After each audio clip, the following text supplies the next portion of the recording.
Olá pessoal, a paz do Senhor para todos. Eu sou Matusalém Especialista e este é o programa Cenário Bíblico.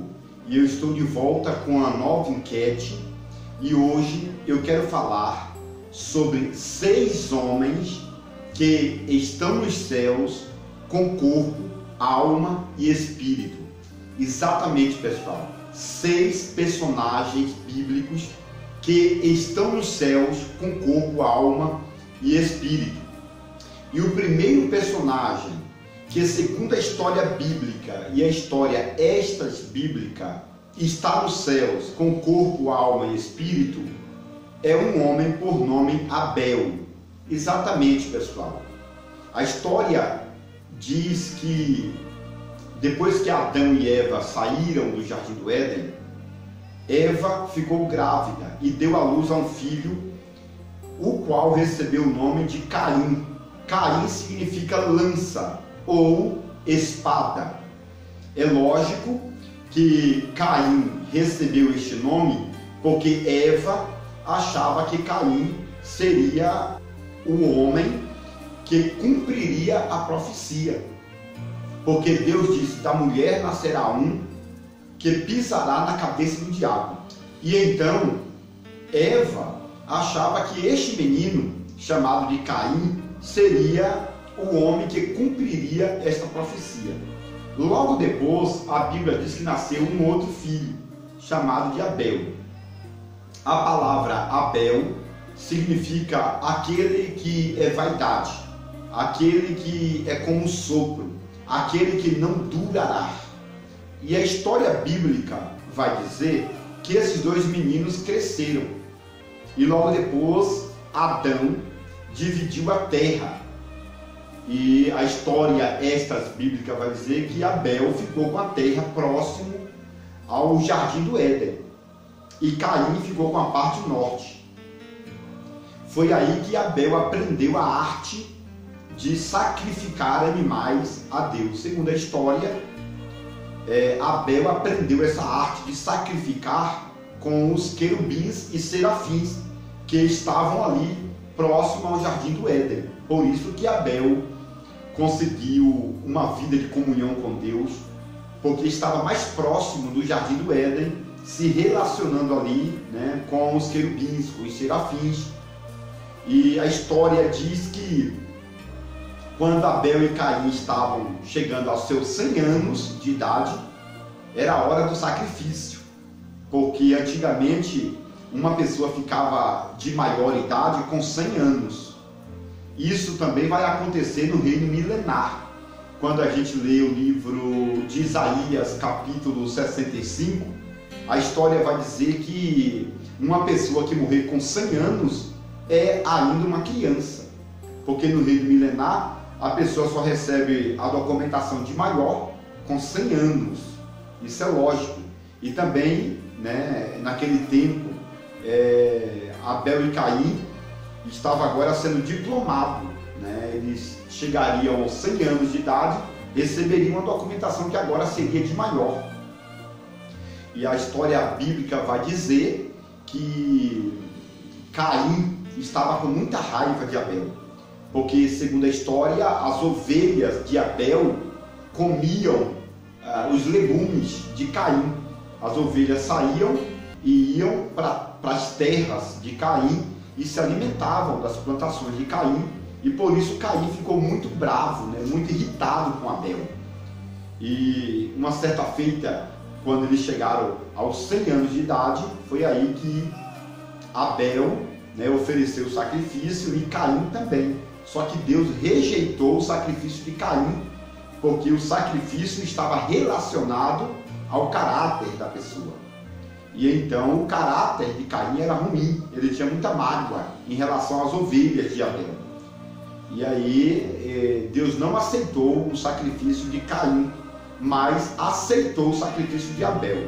A palavra aceitar aqui nos originais hebraicos é derramar fogo. Então Caim ofereceu o sacrifício, mas Deus não derramou fogo. Então ele teve que acender o fogo para queimar o sacrifício dele, os legumes, né? Mas quando Abel foi sacrificar, né, aí Deus desceu o fogo do céu e consumiu o holocausto ali de Abel. E então foi aceito. É lógico que, segundo a história, e tem respaldo bíblico para isso, tá, pessoal? Deus, né, aceitou, entre aspas, o sacrifício de Caim, mas com fogo natural. Porém, o sacrifício de Abel foi com fogo espiritualizado. E aí, Caim, depois disso, ficou ainda com mais raiva de Abel e acabou matando Abel. Só que a história diz que ele não sepultou, ele não enterrou Abel. E aí Deus perguntou: onde está o teu irmão Abel? O qual respondeu, né? Sou eu o sepultador do meu irmão? Sou eu o guardador do corpo do meu irmão? Fui eu que enterrei meu irmão? Ele fez uma pergunta para Deus. Ele respondeu, Caim respondeu a Deus com outra pergunta: sou eu o guardador do meu irmão? E aí Deus disse: o sangue do teu irmão clama desde a terra. Observa que a palavra sangue aqui está relacionado à alma, porque lá em Levítico diz que a alma do animal é o sangue, tá?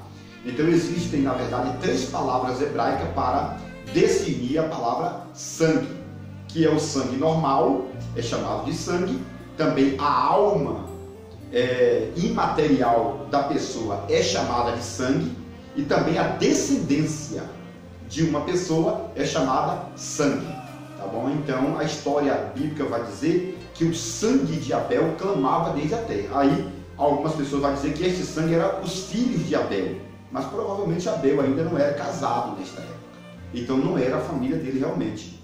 O sangue natural também, o líquido do corpo, também não teria o poder de clamar, não é verdade? Então este sangue, na verdade, seria a alma, o imaterial de Abel, que estava clamando desde a terra. E aí a história vai dizer que Deus não tinha formalizado o seio de Abraão.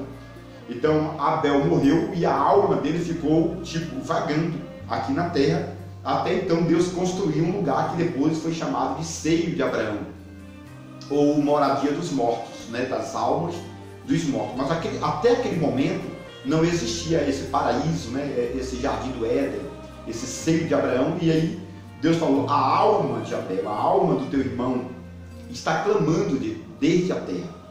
E a história vai dizer que naquele mesmo momento Deus ressuscitou o corpo de Abel e transformou o corpo de Abel e o arrebatou.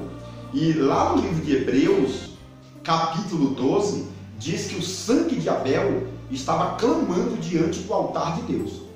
Lógico que o sangue natural não vai clamar diante de Deus, não é verdade? Uma vez que a carne e o sangue não podem herdar o reino de Deus.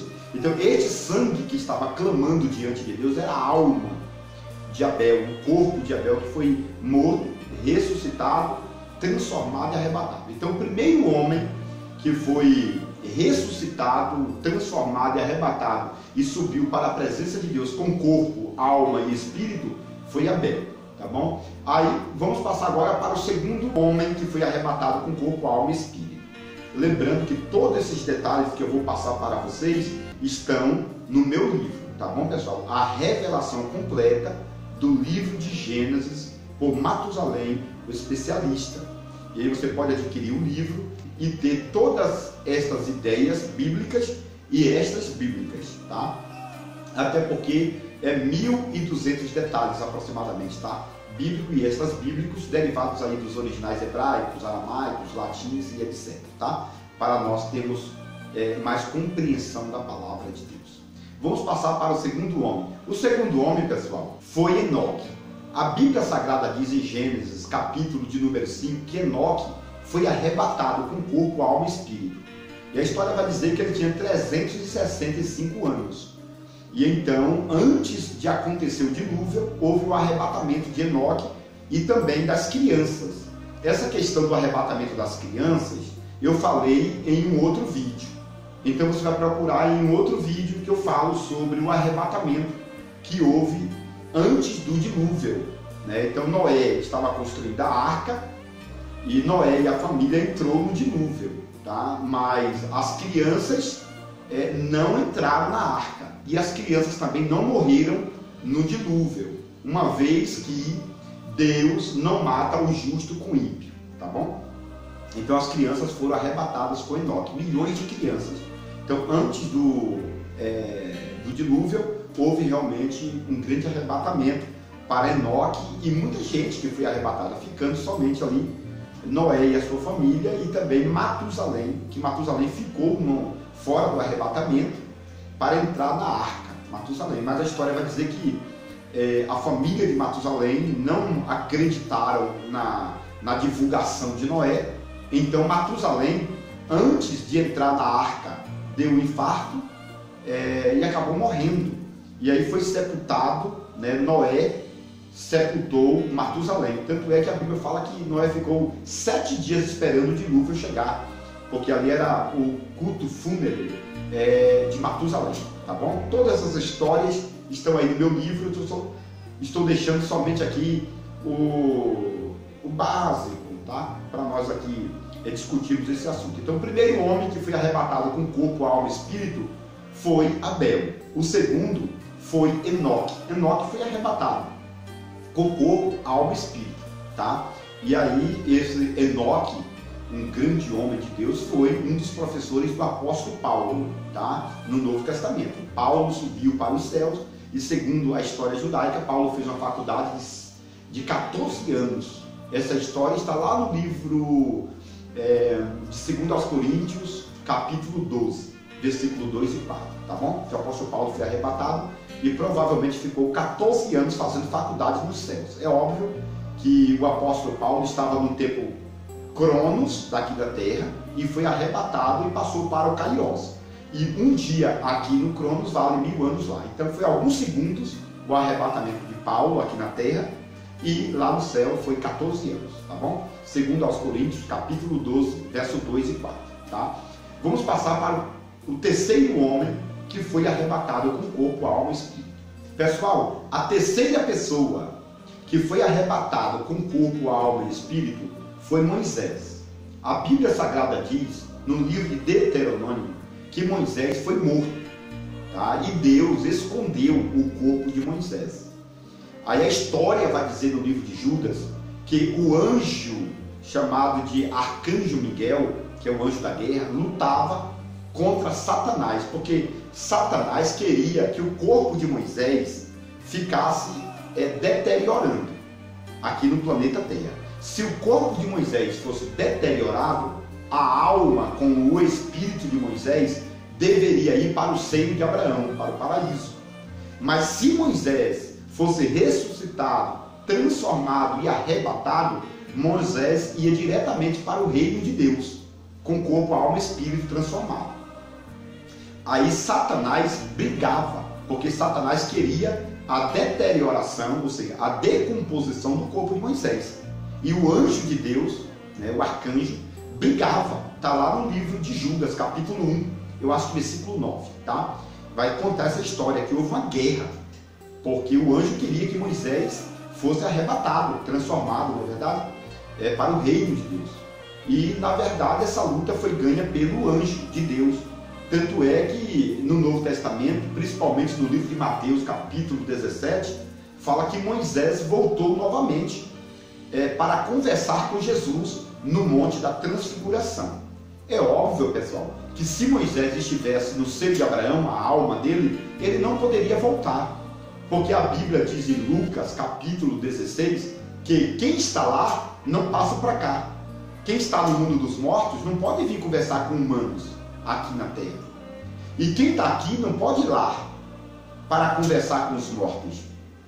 E aí você pergunta, por que Moisés e Elias voltaram para conversar com Jesus no Monte da Transfiguração, em Mateus 17? Porque realmente nem Moisés nem Elias tiveram os seus corpos deteriorados ou decompostos. Moisés e Elias foram arrebatados. A diferença é que Moisés, por exemplo, morreu, Deus ressuscitou, transformou seu corpo e o arrebatou. E Elias, que na verdade é o quarto personagem que foi para as mansões celestiais com corpo, alma e espírito, apareceu com Moisés no Monte da Transfiguração para conversar com Jesus. Então, na verdade,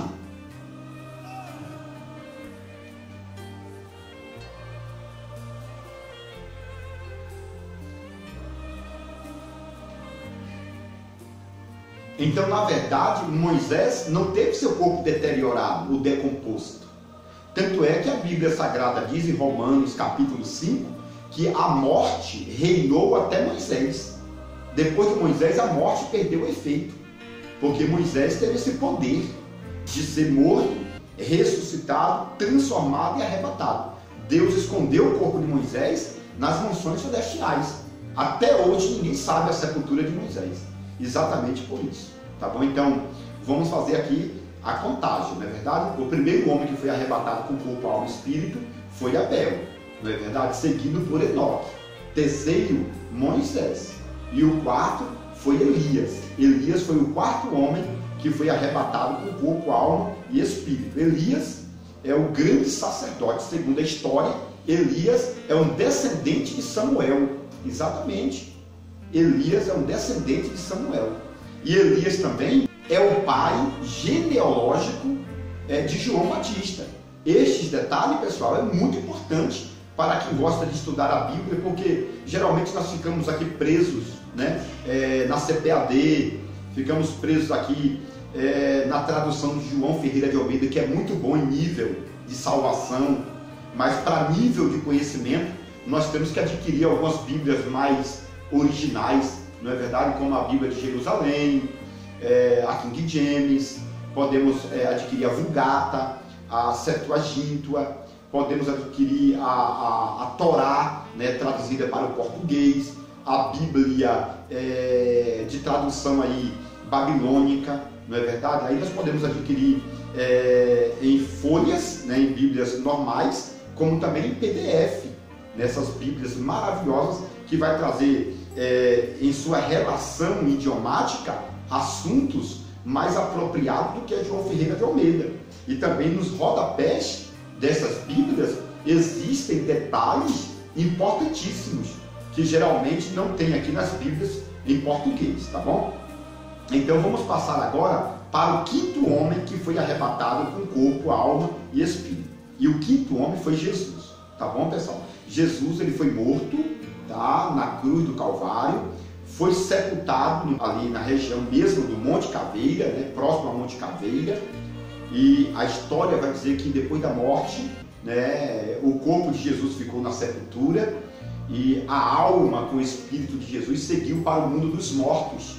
E a Bíblia vai dizer que Jesus ainda pregou para os espíritos em prisões, provavelmente no seio de Abraão ou no Seol, não é verdade? E no terceiro dia ele ressuscitou.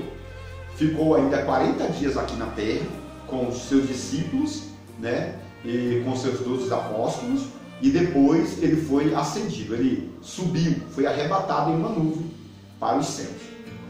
Essa história conta em Mateus capítulo 27, tá? E também conta no livro de Atos capítulo 1. E Mateus 27 fala que quando Jesus ressuscitou, muitos corpos de santos ressuscitaram com ele também, tá bom? Muitas pessoas que morreram, provavelmente do Antigo Testamento ou talvez do Novo Testamento, foram ressuscitados com Cristo, tá? Mas na ordem aqui, Jesus é o quinto. E o sexto homem que está no céu, com corpo, alma e espírito, é João, não João Batista, tá, pessoal? A história da Bíblia Sagrada vai dizer o seguinte, que certa feita Jesus disse para Pedro: Pedro, se eu quero que João fique vivo até que eu volte, o que tem você a ver com isso? Tá? Então, essa história é contada em João, capítulo de número 21, tá bom? Jesus disse: se eu quero que João fique vivo até a minha volta, o que tem a ver você, Pedro, com essa história? Tá? Então, segundo a história, João, aquele que amava Jesus, não morreu. Ele foi arrebatado. E posteriormente também Jesus, em Mateus capítulo 16, disse o seguinte: existem algumas pessoas aqui que não provarão a morte até que o Filho do Homem volte em sua glória. Então, quem estava ali? João, né, que já tinha recebido a promessa de não morrer, e agora, ele recebe mais uma confirmação de que realmente ele não morreu facilmente. A história vai dizer que João, aquele que amava Jesus, a quem Jesus amava também, seguiu para a terra de Éfeso, na Ásia Menor, onde pastoreou até os 103 anos de idade. Depois, segundo a história, ele morreu. Mas sepultaram e depois de alguns dias foram até o sepulcro dele e nada encontrou no sepulcro dele, porque a história diz que depois de morto, Deus o ressuscitou, transformou e o arrebatou para as mansões celestiais. Então, a ordem cronológica dos 6 homens que estão no céu com corpo, alma e espírito seria mais ou menos essa aqui, não é verdade? Abel, Enoque, Moisés, Elias, Jesus e João. Tá bom, pessoal? Estes são os 6 personagens que estão nos céus com corpo, alma e espírito. Tá? Alguns morreram e foram ressuscitados, outros foram arrebatados inteiramente. Tá? E agora nós esperamos o arrebatamento da igreja. Mas sobre o arrebatamento da igreja, eu estarei falando em outro vídeo, tá bom? Sobre os pré-tribulacionistas, os mesos e os pós-tribulacionistas, que são as 3 linhas sistemáticas brasileiras que estudam a questão da escatologia bíblica relacionada ao arrebatamento da igreja, né? Que se divide em 3 fases, tá bom? Que são os pré, os mesos e os pós-tribulacionistas. Mas eu estou fazendo também um vídeo, já está pronto, né, todo o rascunho, onde eu estarei falando sobre as 3 provas bíblicas de que o arrebatamento da igreja vai acontecer no ano de 2027 aproximado, tá bom? E aí eu quero já agradecer a Deus por você chegar até aqui assistindo esse vídeo, que Deus te abençoe, tá bom? Você e sua família.